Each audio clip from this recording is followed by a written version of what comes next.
Hello दोस्तों, तो फिर से आपका स्वागत है मेरे एक नए वीडियो में। मैं इस वीडियो में आपको ये बताने वाला हूँ कि राज्य में 2578 शिक्षा सेवकों की होगी भर्ती। यानी कि जो राज्य में है 2578 शिक्षा सेवकों की भर्ती होने वाली है, इसी से रिलेटेड बातें बताने वाला हूँ। ये जो आपको विज्ञापन है हिंदुस्तान पेपर के माध्यम से निकाला गया है। चलिए मैं इसका पूरे डिटेल आपको बता देता हूँ कि इसमें क्या क्या दिया गया है, किस प्रकार से आपको भर्ती प्रक्रिया होगा, क्या इसका सैलरी होने वाले हैं, क्या इसमें योग्यता मांगा जाता है, किस प्रकार से इसका भर्ती होगा। तो चलिए इसका पूरे डिटेल में बताता हूँ। तो पहले आप ये समझिए कि शिक्षा सेवक को होता क्या है और इनका कार्य क्या होता है। तो देखिए, शिक्षा सेवक अक्षर आंचल योजना में पढ़ाते हैं। यानी कि शिक्षा सेवक को जो होते हैं वो आपको अक्षर आंचल योजना में पढ़ाते हैं। देखिए यहाँ पे बताया कि महादलित, दलित व अन्य अल्पसंख्यक अति पिछड़ा वर्ग अक्षर आंचल योजना के तहत दलित टोलों में यही 25 बच्चों को स्कूल पूर्व 1 या 2 घंटे कोचिंग कराने का प्रावधान है। इनकी इसमें बताया गया है जो शिक्षक सेवकों है उनको दलित, महादलित एवं पिछड़ा, अति पिछड़ा जो टोला होता है उसमें 25 बच्चों के एक ग्रुप को स्कूल से पहले उसको 1 या 2 घंटे की शिक्षा व्यवस्था देना है। इसके बाद इन बच्चों को स्कूल भेजने की जिम्मेदारी भी शिक्षा सेवकों को सौंपी गई है। यानी कि इसके बाद जब अपना ट्यूशन तो करा लेंगे ही, ट्यूशन कराने के बाद क्या करना है, स्कूल भेजने का भी जिम्मेदारी होता है आपको शिक्षा सेवकों का ही होता है। उन्हीं को सौंपा जाता है कि आपको बच्चे को स्कूल भी भेजना है, साथ ही 20 असाक्षर महिलाओं को 1 घंटे की कोचिंग कराकर साक्षर बनाने की जिम्मेदारी भी शिक्षा सेवकों को दी गई है। यानी कि ये जो आपको जितना बताया है यही काम होता है। और काम क्या होता है कि और काम होता है, अगर कोई सरकारी योजना निकल के आता है उनके बारे में, जहाँ पे उनका भर्ती हुआ है उनके अगल बगल के जितने भी लोगों है उनको समझाना होता है ये सरकारी योजना है, इसमें आपको ये फायदा मिलने वाला है, ये होने वाला है और किस तरह से आपको ये फॉर्म फिल करना है, क्या है, टोटल जानकारी शिक्षा सेवकों को ही करनी पड़ती है। इस योजना के अंतर्गत आपको यही काम करना पड़ेगा। और इसका जो सैलरी है लगभग आपको 25,000 मिलने वाले हैं। जो सैलरी कम नहीं है। ये जो आपको जॉब है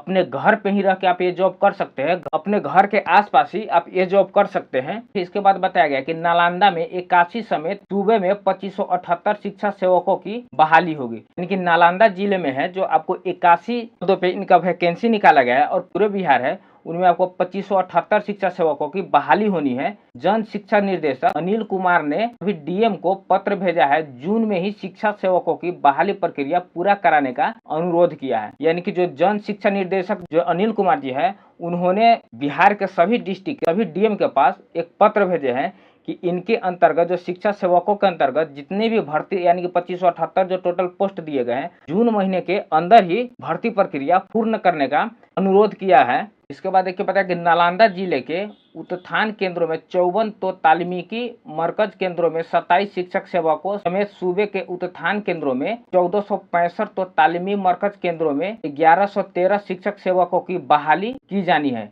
यानी कि यहाँ पे ये आपको जो वैकेंसी है ये वैकेंसी बहुत दिनों से चली है। इस वैकेंसी के अंतर्गत बिहार के कितने जिले में तो इनका सिलेक्शन भी हो चुका है और कहीं कहीं पे इसका ट्रेनिंग भी चल रहा है। बिहार के किसी किसी जिले में इसका अभी तक बहाली नहीं किया गया है। उनके लिए अनिल कुमार जी ने, जो शिक्षा निर्देशक है अनिल कुमार, उनने सभी डीएम को बताया जून के अंतर्गत ही इनका जो भर्ती प्रक्रिया पूरा कराने का अनुरोध किया है। इनके बाद देखिए यहाँ बताया गया है नालंदा जिले के उत्थान केंद्र में 448 तो तालीमी मरकज केंद्रों में 101 शिक्षक सेवक कार्यरत है। आपको बताया ही हूँ सिलेक्शन और जिलों में इनका भर्ती प्रक्रिया पूर्ण हो चुका है। इनमें आपको देखिए नालंदा जिला में 448 पद पे भर्ती हो चुका है और मरकज केंद्रों में आपको 101 शिक्षक सेवकों के कार्यरत है जो अभी पढ़ा रहे हैं। जबकि सूबे के तमाम उत्थान केंद्रों में 18,467 तो ताल्मीकी मरकज केंद्रों में 8,058 शिक्षा सेवकों को पहले से तैनात है। यानी कि उत्थान केंद्र में 18,467 और ताल्मीकी मरकज में 8,058 शिक्षा जो है